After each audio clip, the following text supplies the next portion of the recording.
ایک بدو آئے، ایک صحابی ہے، یا رسول اللہ میرا باپ میرے مال کو خرچ کر دیتا ہے، مجھ سے پوچھتا نہیں ہے۔ تو ہم نے کہا بلاؤ اسے۔ ان کو جب بلایا گیا تو اس نے پوچھا کیوں بلا رہے ہیں؟ کہ تیرے بیٹے نے شکایت کی۔ تو ان کو اتنا دکھ ہوا، انہوں نے چند اشعار پڑھے دلی دل میں، زبان پہ نہیں دلی دل میں، اور مجلس میں آ گئے۔ جب پہنچے دربار رسالت تو جبریل آئے ہوئے، یا رسول اللہ اللہ تعالیٰ کہہ رہے ہیں اس کا مسئلہ بعد میں سنیں، اس سے کہیں وہ شعر سنا جو تو نے بیٹے کے گلے میں کہے ہیں، اور اب تیری زبان سے ادا نہیں ہوئے پر تیرے اللہ نے سنے۔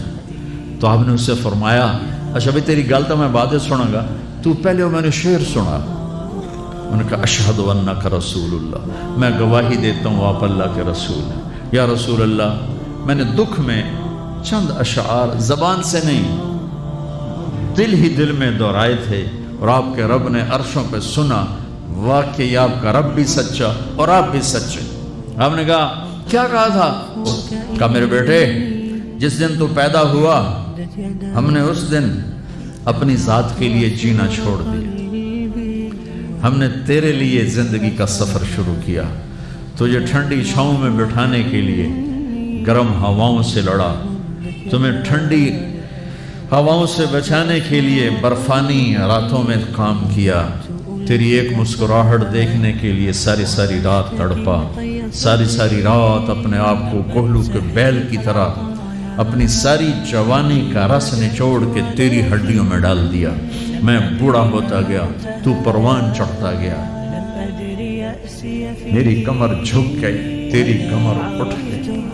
میری ٹانگوں سے جان نکل گئی، تیری ٹانگیں مضبوط ہو گئی، میرے ہاتھ کانپنے لگے، تیرے ہاتھ مضبوط ہوئے، میں لڑکھڑانے لگا، تو اترانے لگا، تو مجھے خیال آیا کہ جیسے میں اس کے لیے دھکے کھاتا تھا،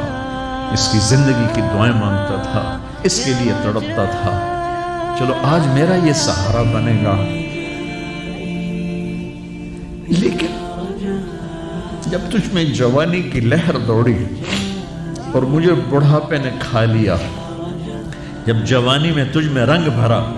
اور بڑھاپے نے میرے رنگ چھین لیے، جب جوانی تجھے سیدھا کیا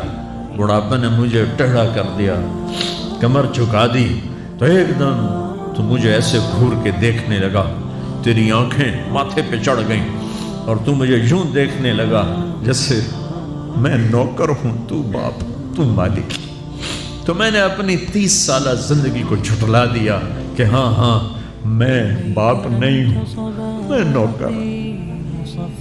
یہ میرا سردار ہے، اگر یہ بیٹا ہوتا تو یوں تو نہ کرتا،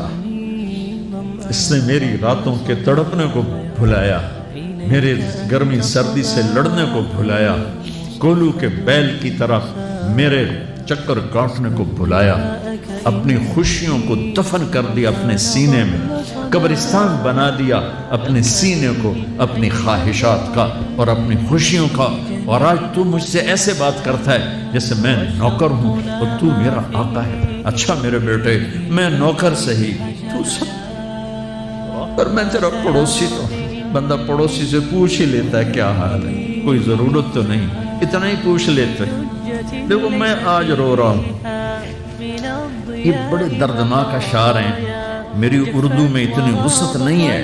کہ میں ان اشعار کا درد سمجھ سکوں اردو کے الفاظ میں، لیکن اتنا بتاتا ہوں کہ میرے نبی روتے روتے ہچکی لگ گئی، اتنا روئے، اور آپ نے اس بچے کے گریبان کو یہاں سے پکڑ کر دفع ہو جا، میری نظروں سے دور ہو جا، انت و مالک لابیک، تیرا سب کچھ تیرے باپ کا ہے، یہی باپ آج تمہارے ہاتھوں ذلیل ہو رہے ہیں۔